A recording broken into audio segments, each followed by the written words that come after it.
right. So just a couple other admin type things before we get started. I wanted to mention that I've posted a list of the key terms that we've covered for each of the chapters that we've gone over in the class. Someone was asking about sort of an overview of concepts from the course, so I went back all the way to the beginning and I've put those together. I think the document is called something like Key Concepts or Key Terms, and it's in the section with the practice examinations, which I will be adding to for the final exam. I'll just put together another small collection of questions there just to help you get ready for the final. So that is there. Oh, and then the other thing was a couple of people had noticed that my audio dropped out on two of the recordings. I hadn't figured out that the mic pack that I'm using now doesn't tell me when it's low. It just turns off when it's low. So I've now figured out the timing for that, theoretically. But I've been having trouble finding time to sit down and re-record those lectures. Just some outside of Concordia things. I teach at the University of Alberta as well, and I teach a fairly large intro class. And one of my TAs came down with COVID, so I've been picking up her workload as well. So it's been a little bit of a scheduling nightmare, which is why things are taking just a little bit longer than I would like right now.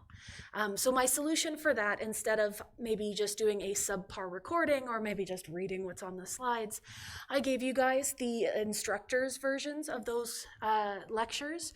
So basically I've taken all of my talking points, and those are in the presenter notes, and then I put that up for you. So for the sort of part of the lecture that's missing, you can pull those up and figure out what I should have been saying there. So hopefully that's an okay compromise.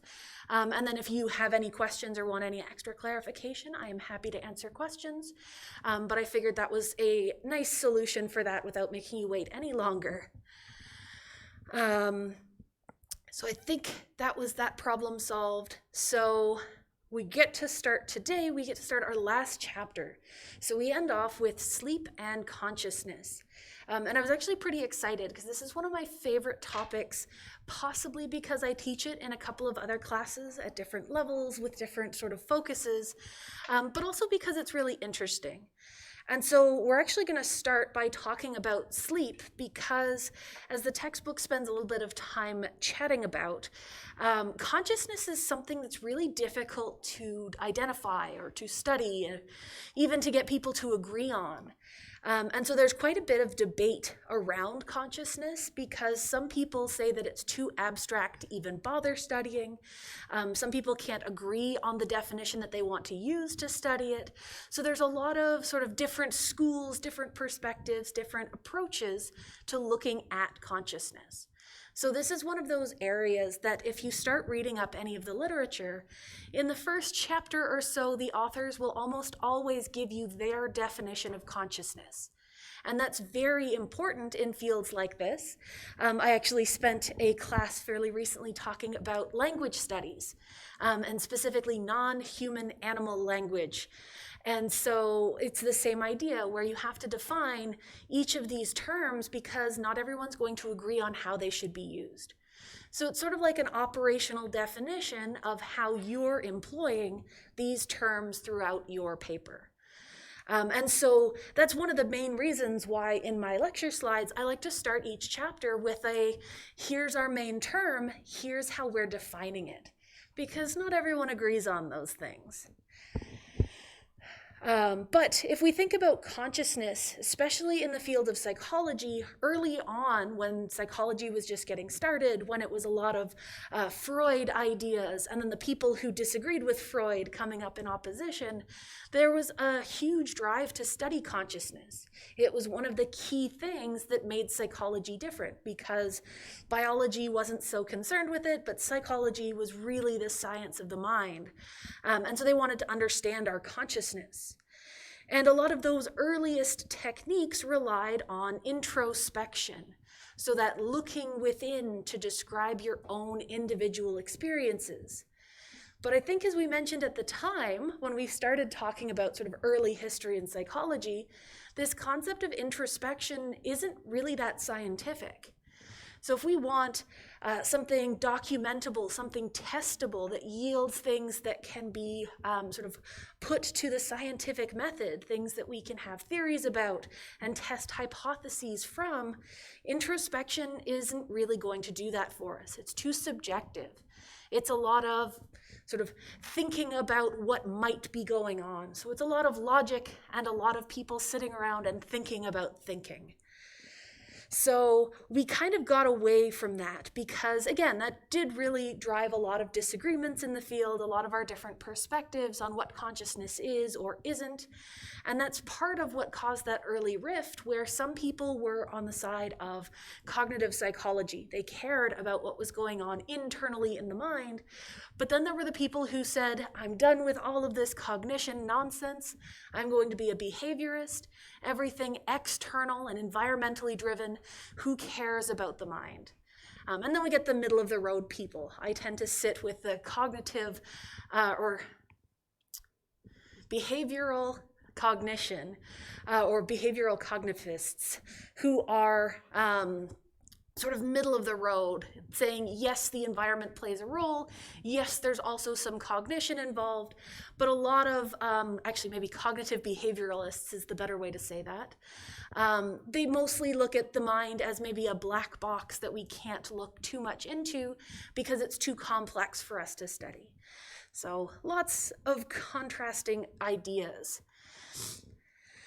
But one thing that we can see a lot of interest in, and maybe a little bit less controversy, would be looking into sleep. Because sleep, we can kind of agree on, is a variation of consciousness. So when we're asleep, we are not actively awake and aware of our environment.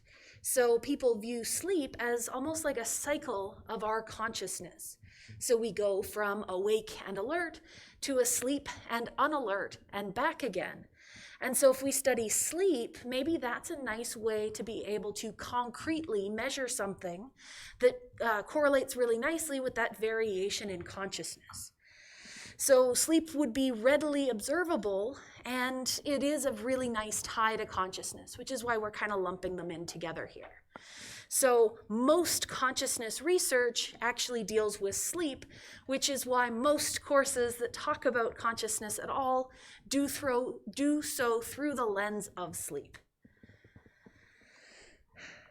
And so sleep itself is kind of paradoxical because we're partially conscious, partially unconscious. Our brains go through these sort of cycles. We're physically resting, but our brains aren't necessarily resting. There's a whole lot of stuff that goes on while we're asleep. And so there's lots of ideas about why we sleep and what happens while we sleep. And there's a lot of still some unknowns and disagreements as to what's driving things, but we're going to talk about some of the theories behind different parts of sleep and the evidence that makes us think that those might be valid. But if we think about sleep, especially in terms of, say, evolutionary drives for sleep, sleep could be considered a period of enforced non-productivity, but also enforced vulnerability. So if we try and frame this as something that might be acted upon by natural selection, if you think about it, most species are going to sleep at night. So nighttime would be a bad time to be out wandering in the world. If you can't see very well, or if it's colder, or if there's other predators around that are nocturnal, you're a lot better off staying still and not making any noise. So we could make sort of a story where natural selection might act on sleep because it's beneficial to not be wandering about in the dark. It's also going to allow you to save some resources by having that period of non-moving. So maybe you're using less energy during those periods. We also have some hypotheses. So people talk about sleep with having restorative functions. And so we actually see some nice correlation studies where they look at the metabolic rates of a bunch of different species and compare how much on average they sleep during a day. And we see this really nice, strong, positive correlation where species with higher metabolic rates end up sleeping for longer. So species with low metabolic rates would have to sleep less. So they're saying, okay, so if we have these high metabolic rates, if we're burning through lots of resources, then we're going to need to recover more because our cells are doing more during the day. So we have these longer rest periods to recuperate and sort of move on from there. So that kind of makes sense.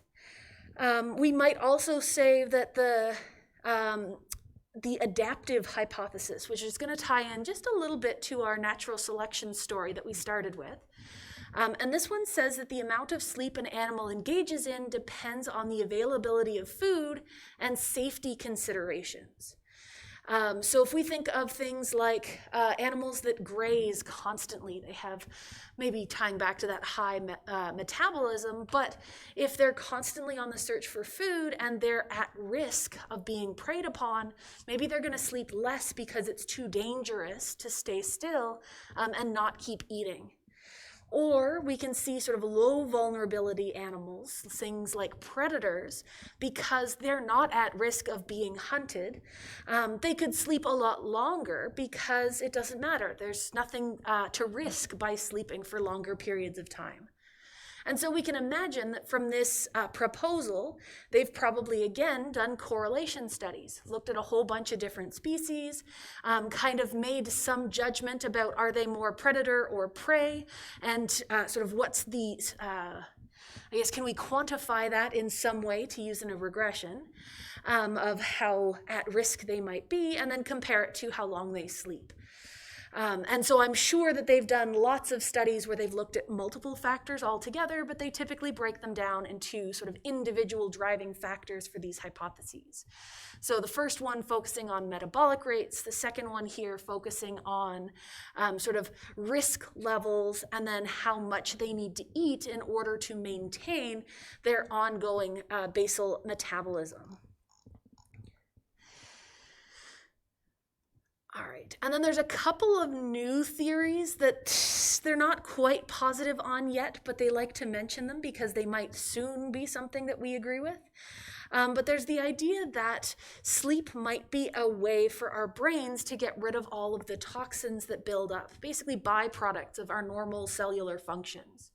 So when we talked about the different structures in the brain, and we specifically talked about our neurons and their support glia, the glia would remove toxins and deliver new nutrients and get things moving.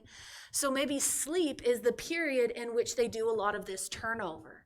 So when the cells aren't as active or aren't actively involved in important processes, that's when we can take out the trash and bring in new supplies.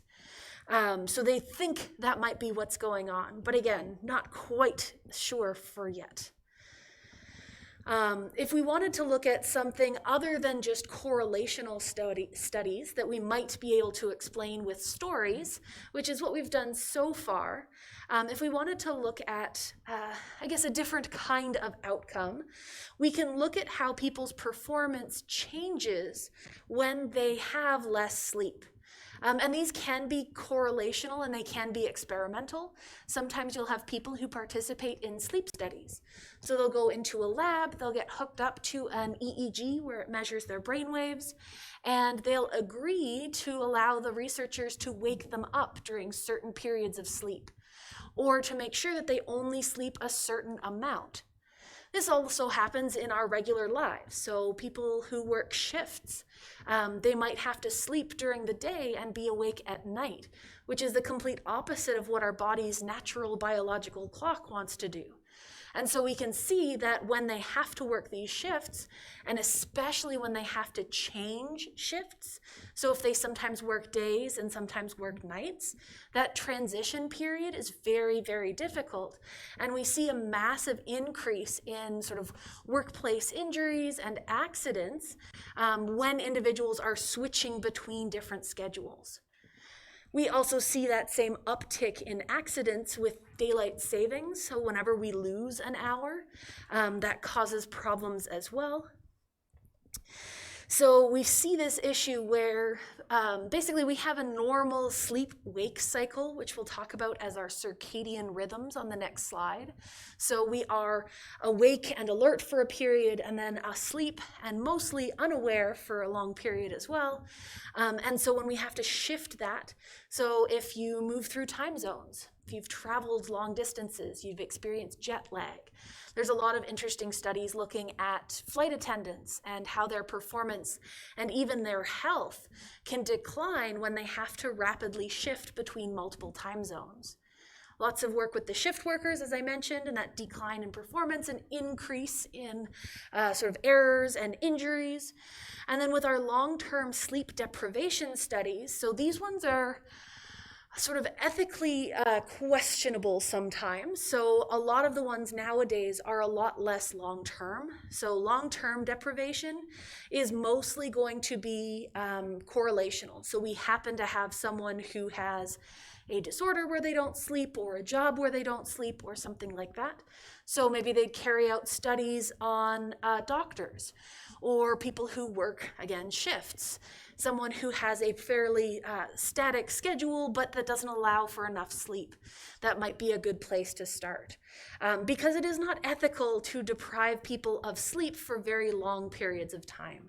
So most experimental studies, at least nowadays, will involve sort of short-term interfering with people's sleep. And so we'll actually talk about some interesting studies where they specifically deprive people of certain stages of sleep. So they would prevent people from having, say, REM stage sleep. Or what about our slow wave sleep? And we'll talk about the different stages of sleep in just a minute. And then seeing what happens to those people and how their performance changes after that deprivation.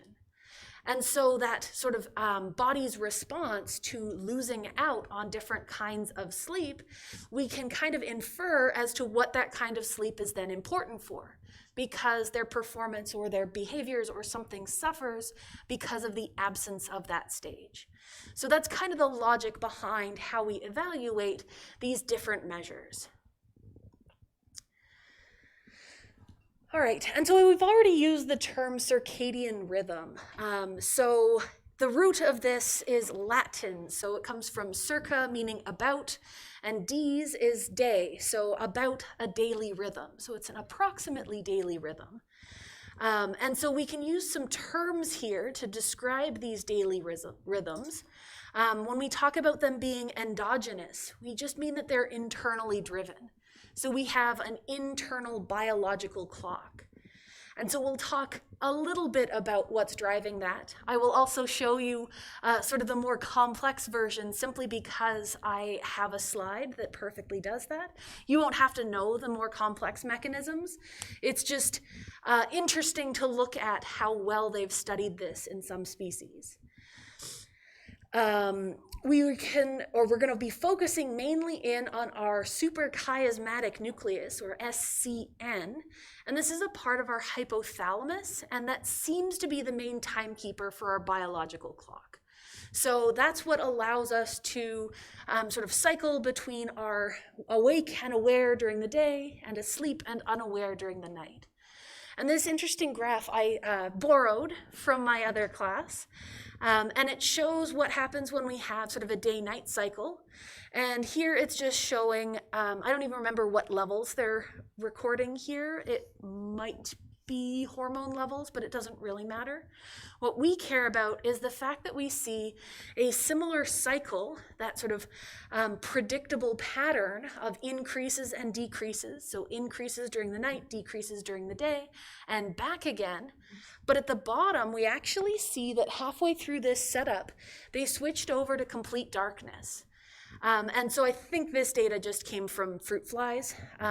But that's where most biological clock studies are done. But this shows us that even in the absence of light, those cycles will continue. So light is important for these cycles. Light actually keeps us on time because our daily cycles aren't exactly 24 hours. We actually tend to drift a little bit closer to 25 hours. So if we were housed in an area with no light, we would very slowly sort of lose time with where light was outside of that area, just because it's not exact. But this shows us that, yeah, we get about the same pattern even in the absence of light. And so when I'm talking about sort of light and things like that, we can actually call them entraining stimuli. So entraining just means that they are able to reset that biological clock. So when people talk about not using your phone at night because it's bad to be exposed to blue light is actually one of those things that indicates morning to us. So as the sky gets brighter and we see lots of blue, that's usually our indicator that it's daytime now. And so large levels of blue light can trick our brains into thinking that it's daytime and that they shouldn't be going to bed. And so sometimes you'll see these called Zeitburgers, which is just German for time givers. And it just means that they are stimuli that let you know that it is this time of day reset to this time of day. And in fruit flies, this is more than what you need to know, but in fruit flies, they actually have genes that are light sensitive. So they have photoreceptive, technically proteins that are produced by genes that are light sensitive. And so these proteins will change shape when exposed to light, and that will set off part of the chain reaction of resetting that biological clock. It doesn't quite work in species that have skeletons. Basically, our skulls block the effect of the light, but the same proteins that react to that light have actually been co-opted for other purposes. And we do still have entraining stimuli, they just don't work in the same really cool way that the fruit flies do. And so this light intensity is very important for us resetting that day-night cycle. As I said, we would still cycle without light, but we tend to drift. So that might be why in northern climates like this, when we don't get light until much later in the day, it takes us a lot longer to get going because we'd be okay with it pushing back just a little bit. So we will drift from our 24 hours if left to our own devices.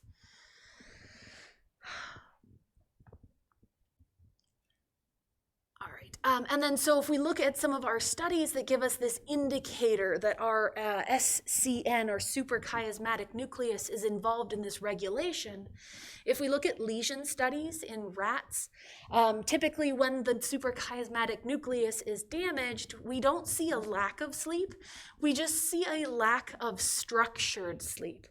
So what happens is instead of just sleeping during the night and being awake during the day, rats with a damaged SCN will just sort of nap periodically.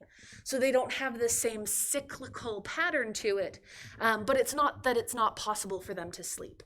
It's just that it's no longer regulated and following this cycle of daily cycles. All right. I think that's what I wanted to talk about there. And if we want to get very, very vaguely into some of the mechanisms that they're using to do this cyclical pattern, melatonin is actually one of the hormones that helps this pattern happen.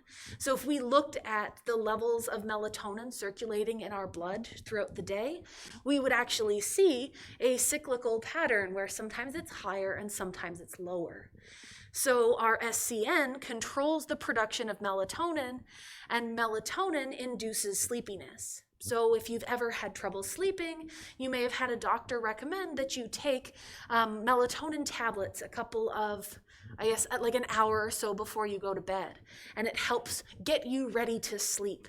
And that's because it artificially boosts these melatonin levels. So even if your body isn't sort of prepared to sleep, you're helping it get ready.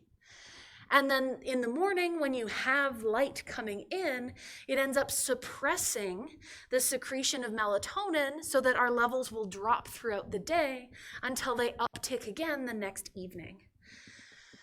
And so if we're looking for locations, this is sort of what we're looking at. So right in the middle there, that's the hypothalamus, and then the suprachiasmatic nucleus that's involved in our circadian rhythms.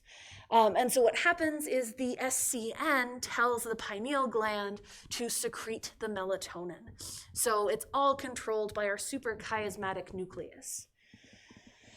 All right, and so as promised,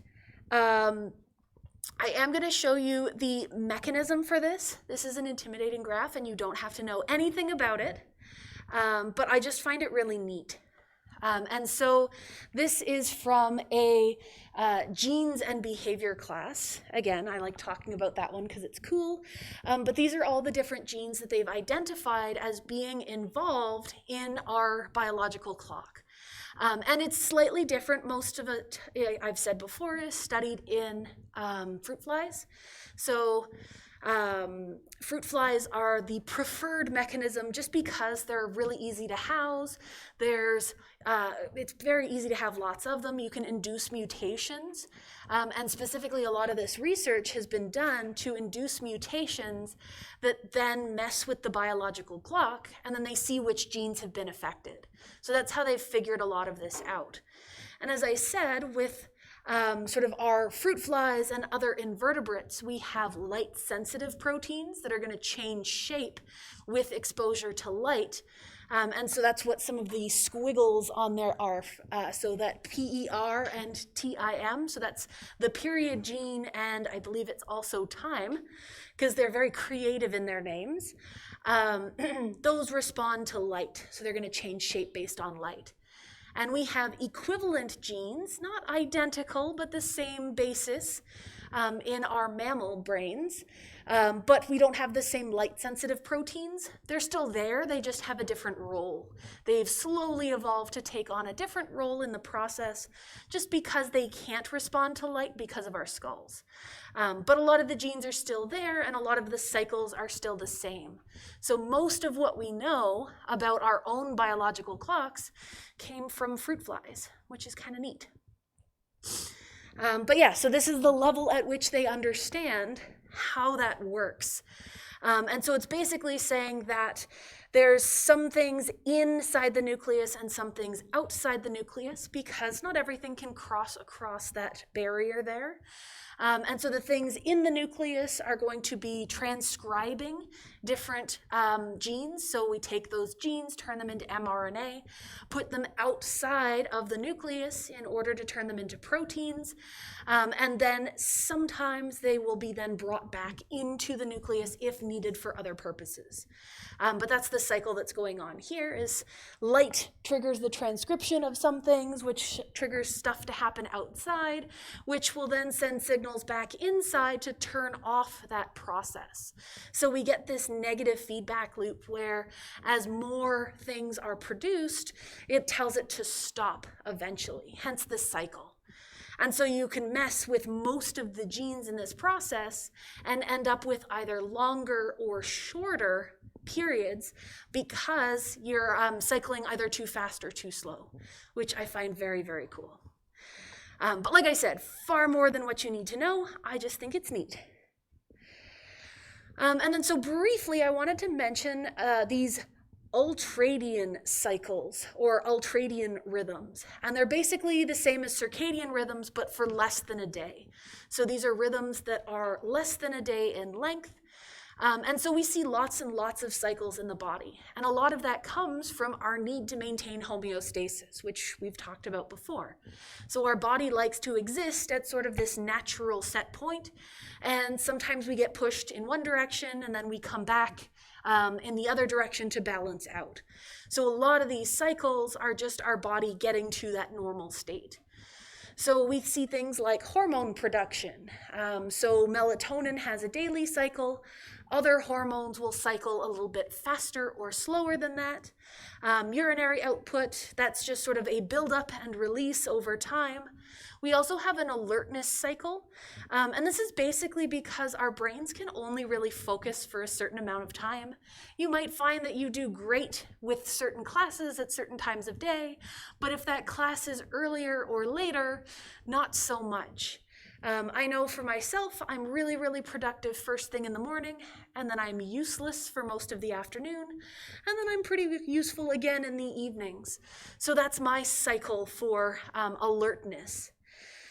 And with a lot of our basic rest and activity cycles, this is about a 90 to 100 minute long cycle. So sometimes if you're doing something like maybe you're cleaning your apartment, so you're going to be working for maybe an hour and a half or so, and then all of a sudden you're just done. You're tired, you need a break. So you might shut down for a while. You might go watch TV, and then about an hour and a half later, maybe you're ready to come back and start again. And so there's reasons for this at the biological level just because of all these different cycles that are going on in the background. All right. And so that's sort of the basic idea of a lot of this.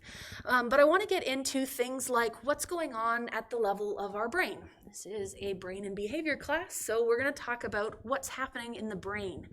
And yet again, I'm going to be co-opting a couple of slides and figures from other textbooks, mostly because I like them a lot better than the ones our textbook has, but it's the same basic information.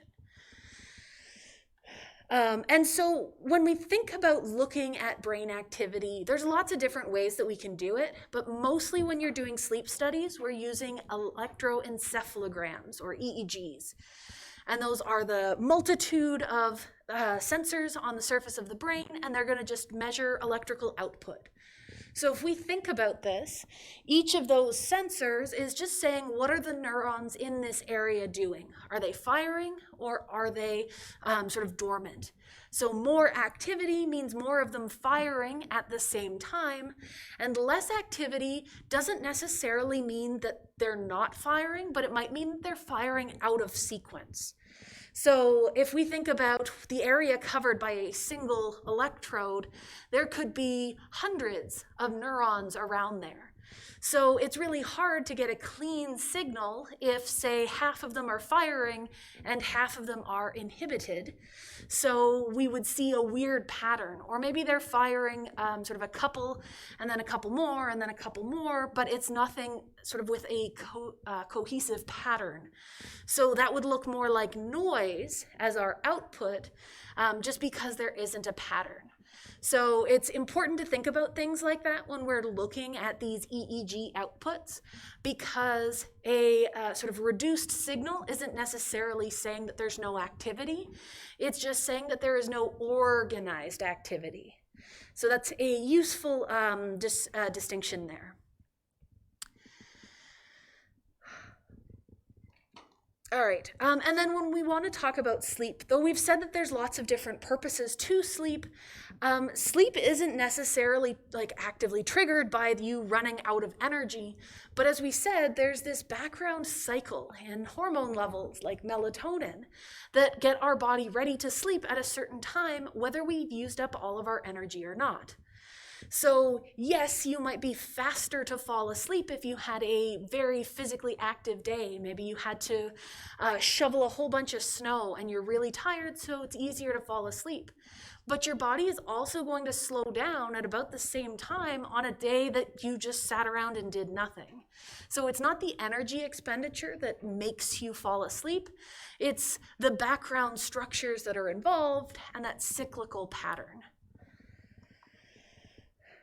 All right, and then so for our stages of sleep, I borrowed this from a intro textbook, and I don't think I've used this textbook in quite a long time. This is like 3 versions back from what I use now. But I absolutely love how simple this diagram was. And they show the comparison of all of the different stages of sleep, from being awake and alert to awake but drowsy, and then all the way into sort of the deeper stages of sleep at the same scale so that we can compare them. So that's what we're going to be doing here. And again, for these, we're thinking of these as sort of a single electrode. So sometimes what they'll do is they'll average the electrodes in an area. Sometimes they just choose a single one to look at that's representative of the activity.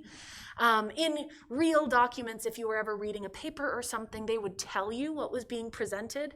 But this is more, this is the general idea, this is the general pattern, so they don't really give us a ton of detail. But what we want to start with is the fact that we have our awake and alert beta waves, and then we have our relaxed / drowsy alpha waves. And so when we're looking at these diagrams are mostly, the way that you'd interpret them is they are done by having sort of pens that go up and down. Nowadays we can do them digitally, but it used to be that there was a roll of paper that would move at a predictable rate, and then a pen would go up and down with the signals detected from those electrodes. So if you imagine it, our y-axis is just the voltage. So how much energy or how much activity is being registered. And then our x-axis, sort of the horizontal there, is just going to be time, as per usual with most of our graphs. So if we think about it, if there is sort of longer times between peaks, so if we have more distance between those peaks, we're just saying that we're seeing slower activity. And then if we see higher versus lower peaks, we're saying that we're seeing more activity or less consistent activity. Because again, sometimes it can just be that they're not lining up. So it's not that the brain isn't doing anything, it's just not that it's not doing anything together. And for those of you who might notice, these were labeled or named, I guess, in the order that they were discovered and described, not necessarily in the order that they occur. Because I know it drives me nuts that it's not in the correct order, because we start with beta waves and then we go to alpha waves and then theta waves. So just put any thoughts of order to just out of your mind, because it's frustrating that they do this. But so if we look at our first one, so our alert and awake, we have beta waves. So we're going to see sort of reduced amplitude, so less intensity, as well as the very close together peaks. And what's going on here, again, isn't so much that there's nothing happening, it's just that our brains are doing whatever they need to do while we're awake, and there isn't a lot of coordination between all of those neurons. So we see sort of very reduced waves simply because they're all canceling each other out. We then also move on to our alpha waves, which are going to get a little bit higher and a little bit closer together. So moderate amplitude, which is that height, and then the frequency is a little bit closer together. All right. Make sure I say all of this stuff. Yeah, perfect. So we're going to actually come back to those beta waves, or at least beta wave looking like waves, when we get down to REM sleep. So just remember what this looks like. I'll remind you again when we get there. But so this is our awake state. This is when we get drowsy. And then when we fall into our first stage of sleep, stage 1, into light sleep, that's when we start seeing these theta waves. And these are going to be characterized by having a sort of much wider stance to them. So we're seeing that there's sort of more distance between our peaks. We're going to be having a change in our frequency. So we're going to be lower frequency, so fewer cycles per second, just because they're spreading out. So our amplitude, that up and downness, is going to be about the same, but they're getting wider. And that's just showing that our brain is kind of slowing down. So we're seeing these pulses that are happening sort of at slower periods. And then if you've ever experienced that sort of your body jerks when you're falling asleep, that happens in this stage. So as your body is falling asleep, sometimes your brain will misinterpret that as you possibly dying and sends that jolt to make sure that you're still okay. And we can call that a hypnic or myoclonic jerk. And you can also have hypnagogic imagery at that time. So maybe you've had that brief feeling like you're falling, maybe even the visuals to go along with it, and then you sort of jerk awake. That's what's going on there. All right, next we get into our stage 2 sleep, and what I'm doing here is I'm sort of cycling down. I'm including the previous stage as well as the new stage, so you can see the changes in between. So we're going from there's a couple of theta waves scattered throughout, and then stage 2, we start seeing what are called sleep spindles. And these are 1 to 2 second bursts of really rapid brain activity. We also see, though it's not labeled on here, so sort of this spread outness in there looks a little bit like a K complex, which I went ahead and borrowed from another textbook, sort of picking and choosing to get my point across. And so these are periods of neural excitation followed by neural inhibition. Basically a big upswing followed by a big downswing and then going back to normal. And so during this stage, we start seeing more of that deceleration. So our brain waves are getting slower, except for our sleep spindles, where they're active for very short periods of time. This is also when we start seeing our heart rate slow down. Our body temperature starts dropping off. Our body temperature can drop by even a few degrees at this stage. Our muscles start relaxing, our eye movements stop, everything slows down. So this is when we start dropping out of consciousness and into deeper unconsciousness. And then depending on the source, you will see these called stage 3 and 4, or deep sleep or slow wave sleep. Everybody has their own names for it. Sometimes they keep them separate, sometimes they lump them together. All are correct. So basically the distinction between stage 3 and 4, if they separate them, is that stage 3 is when our delta waves start appearing, and stage 4 is when it is nothing but delta waves. So once we can say that we've transitioned over into just delta waves, we'd say we're in stage 4.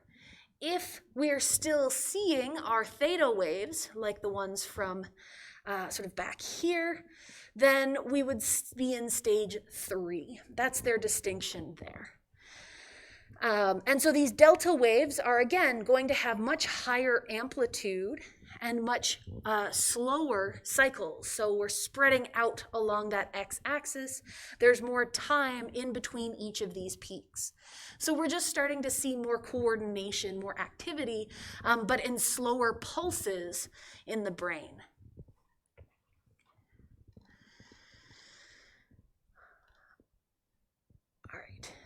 And so during this stage, these slow wave sleep stages, this is when we start seeing some of our sleep disturbances. So if we look at our sleep disorders, things like sleepwalking and bedwetting and night terrors, they would be occurring during this stage. So when we're in that slow wave sleep.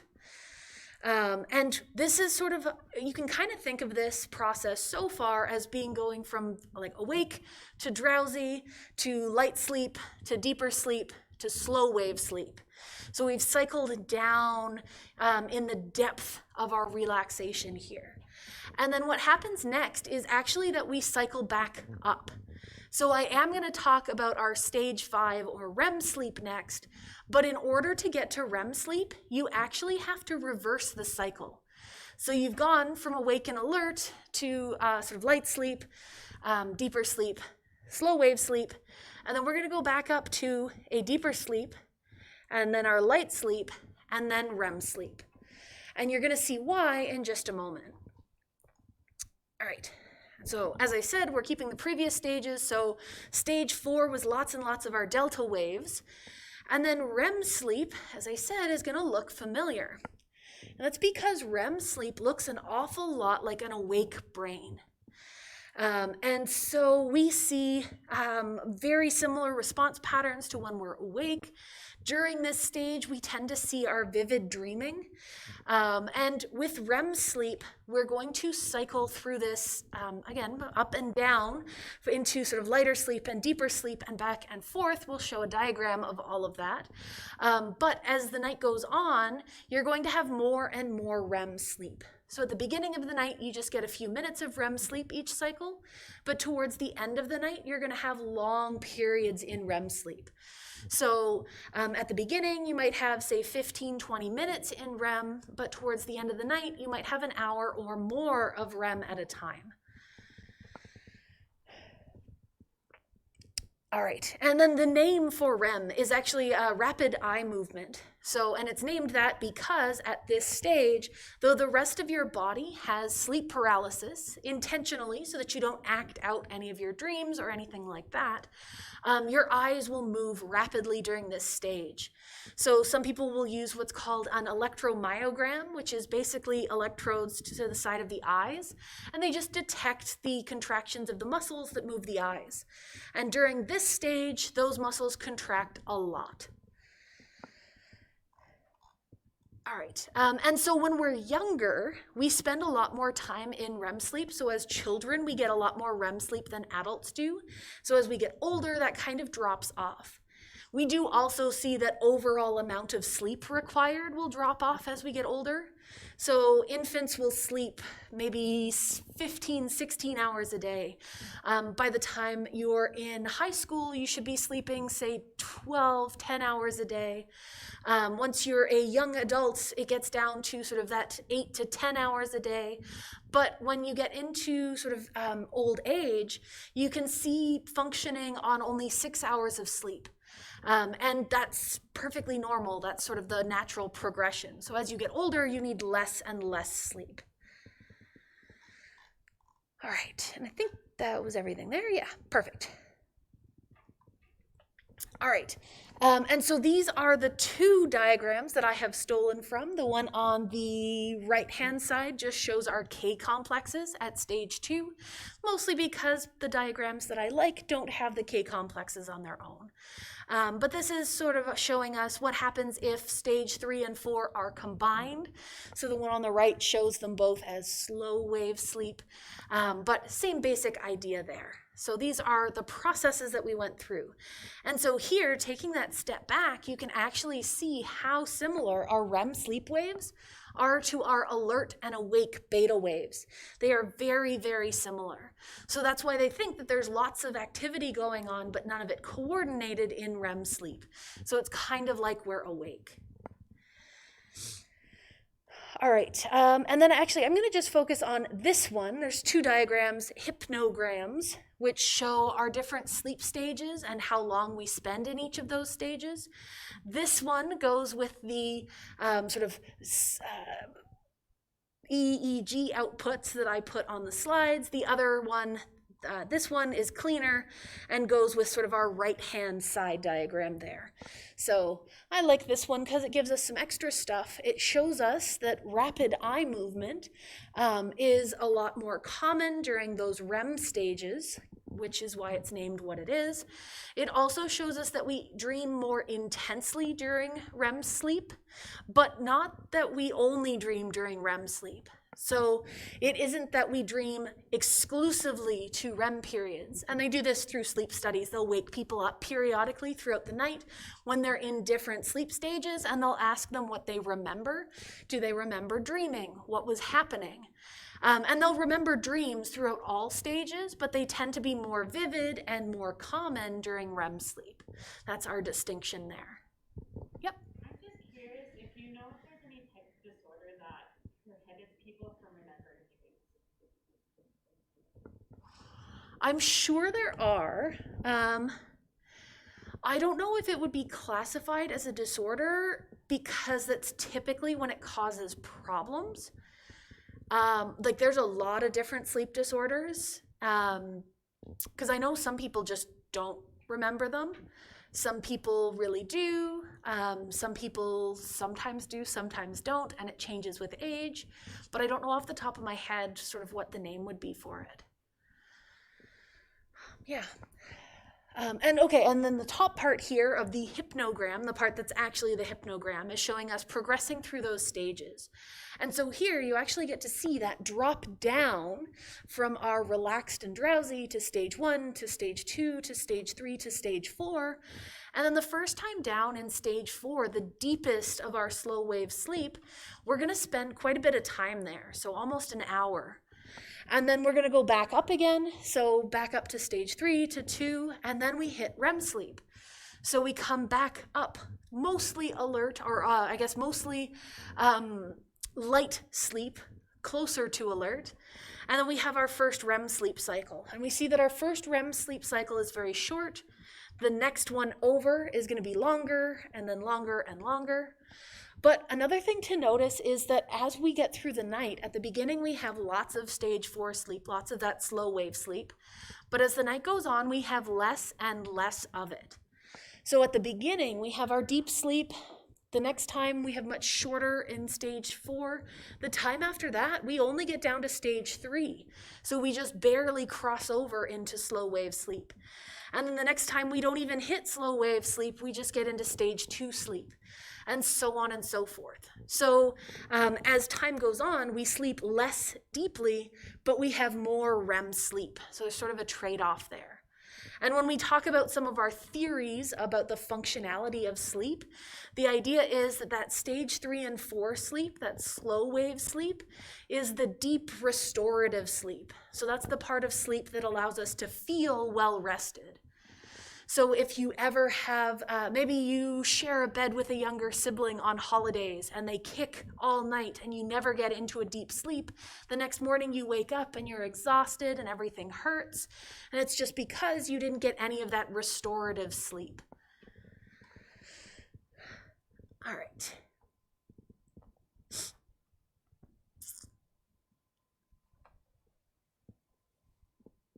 Okay. And then just some theories about functions of sleep.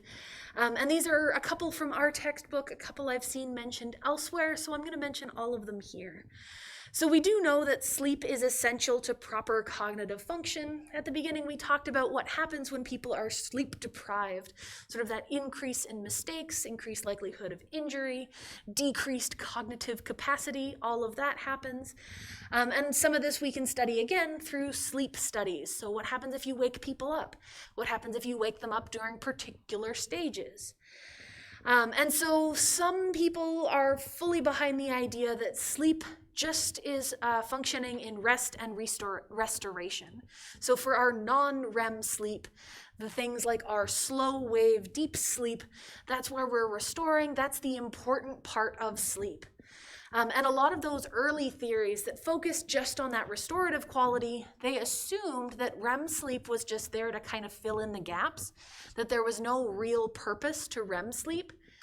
But in those selective sleep deprivation studies, if you wake people up every single time they get close to REM sleep and you prevent them from experiencing any REM sleep, the next time that they're allowed to sleep undisturbed, they will actually prioritize REM sleep.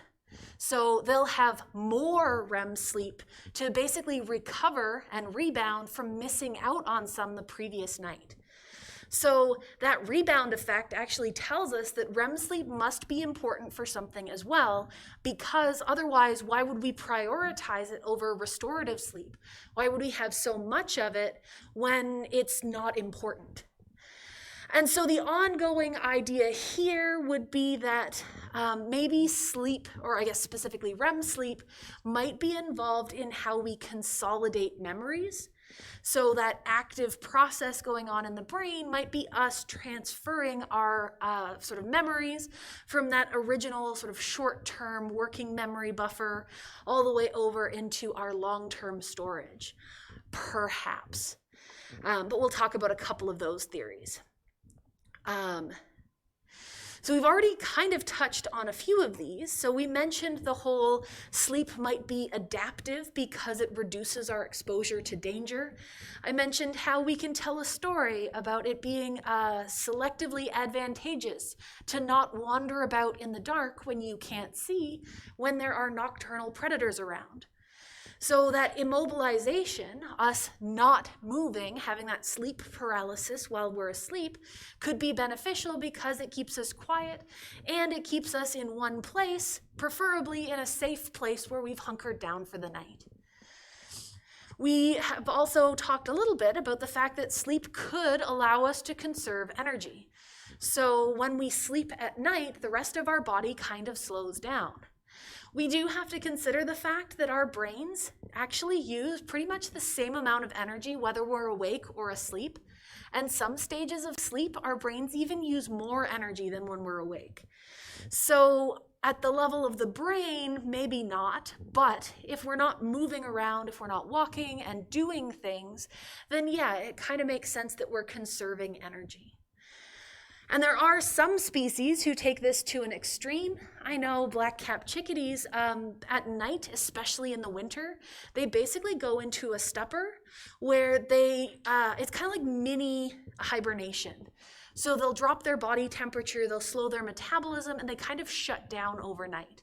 And that's fairly common in small species just to help them conserve energy and to not freeze to death overnight. So yeah, some conservation overnight. And then we talked about our restoration hypothesis, where going into that slow wave sleep allows our bodies to recover. Maybe that's when we're getting rid of the toxins that are surrounding our neurons in the brain. Maybe it's when we're sort of redistributing resources. We're not positive here.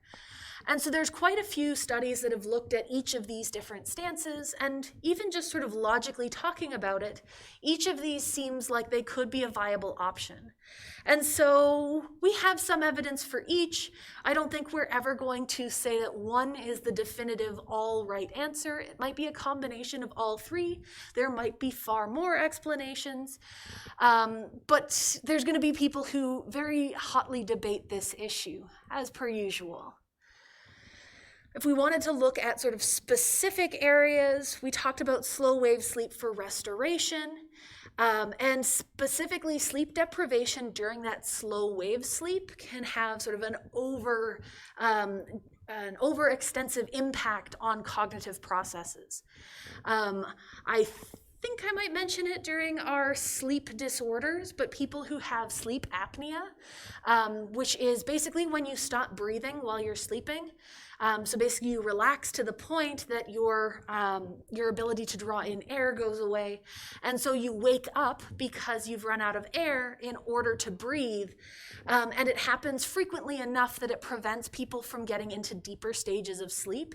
And it leads to some pretty intensive cognitive deficits. It leads to feeling tired all the time. It leads to feeling sore all the time, taking longer to recover after things happen. So it kind of gives us that insight as to what happens when you don't get enough slow wave sleep, and it's pretty detrimental.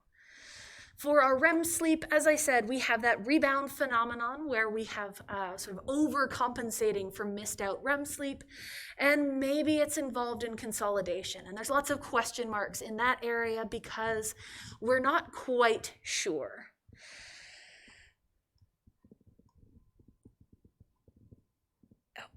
I included more points on that, but didn't expand on them. Let me double check what I put in my notes here. Okay, I think what I wanted to get at here is with our REM sleep and this idea of REM being involved in consolidation, potentially, there's some theories that maybe during REM sleep, we're actually experiencing the things that we experience during the day. So maybe if you were learning a new task, you would re-experience it during that REM sleep, and it actually helps you consolidate that information later. And so some studies have actually found similar patterns of firing during REM sleep as you would have while learning tasks after you learned those tasks. But again, not everybody agrees with this. There are some ideas that maybe you're just replaying your day. So anything you experienced during the day might pop up again. And there are some people who take that step back and say that REM sleep and all of that firing is probably just random activation while your brain resets and recovers, so there's no point behind it. So as per usual, we have two very different perspectives and people who sit somewhere in the middle.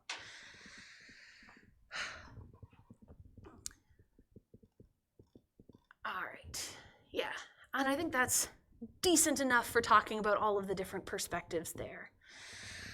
So I did mention that our brain uses just as much energy while it's asleep as when we're awake, sometimes more energy. So if you have sort of a day where you're very chill and not doing a whole lot of thinking, your brain is going to idle at a particular level. And sometimes when you are asleep, you can idle higher than that, so you can have higher energy drains. But we're going to talk just a little bit about some of the processes that are involved here. So we've mentioned our suprachiasmatic nucleus being involved in triggering the release of our melatonin to trigger that cycle of sleep. So what else is involved? And so, despite the importance of our suprachiasmatic nucleus, it isn't, say, a sleep center. It is not the only part of the brain involved in sleep. And so we start seeing that there's a lot of integrated structures, a lot of different places in the brain that are involved in this process. And the fact that there are so many different areas in so many different places is part of the complexity of sleep and why we see so many different issues where if people have problems in certain areas or with certain genes, it can cause a whole variety of different problems with sleep as well. So it's a lot more complicated than what we can go into in too much depth here, but we'll hit up some of the sort of most important areas.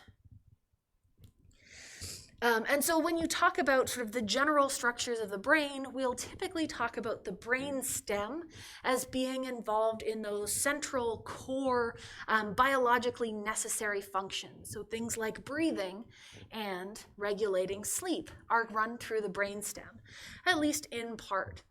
And so our brainstem has what are called arousal centers, so two different pathways that are basically going to send signals higher up into the rest of the brain in order to trigger the other processes. So these brainstem arousal centers are possibly involved in getting everything else started. So we can focus on two of these. I don't care too much for the names here. I would just like you to know that there are two of them. So one is the PPT/LDT, because I'm just not going to get through that first word.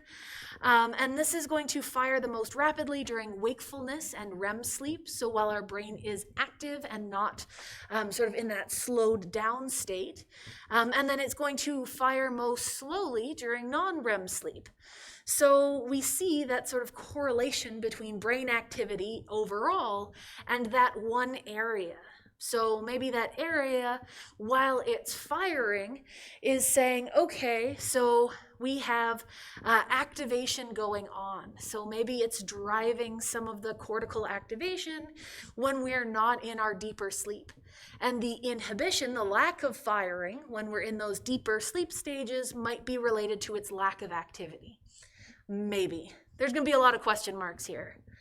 Our second branch involves another couple of pieces, so the locus coeruleus, raphe nuclei, a couple other nuclei. I usually group them all together when I talk about sort of our big brain structures. I don't remember if I included that diagram, but there's sort of an area in the middle, and I group them all together as nuclei involved in sleep. And that's what all of these are. And so there we go. No, I lost my spot.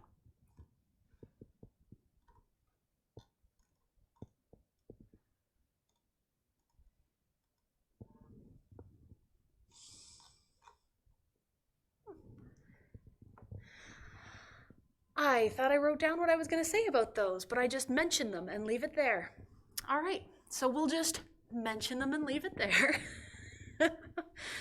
I thought I was going to say more about them, but I think the reason why is because they know that that one branch, the first branch that we talked about, the PPD/LDT, that one is maybe activation outside of non-REM sleep. And the second branch, they can see the activation, but I don't think they know what it's tied to, at least not conclusively, which is probably why I didn't make any note for myself. But I need to remember to make notes that there are no notes, because otherwise I end up in this situation. All right, and then if we wanted to look at our non-REM sleep controls, so if that other pathway that we just talked about was saying, okay, so while we're outside of non-REM sleep, sort of everything else, any kind of active brain activity, what are we seeing? How is it being controlled? If we go for the other side, if we look at what's active during non-REM sleep, this is when we get our ventrolateral preoptic nucleus, or VLPO. And again, we're involving the hypothalamus. So the hypothalamus is going to be involved in lots of different aspects of sleep regulation. And so here we're going to start seeing inhibition.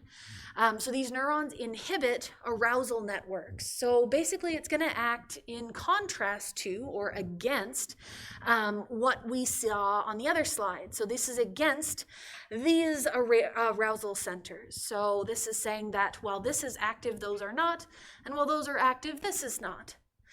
And so we start seeing increased firing during non-REM sleep.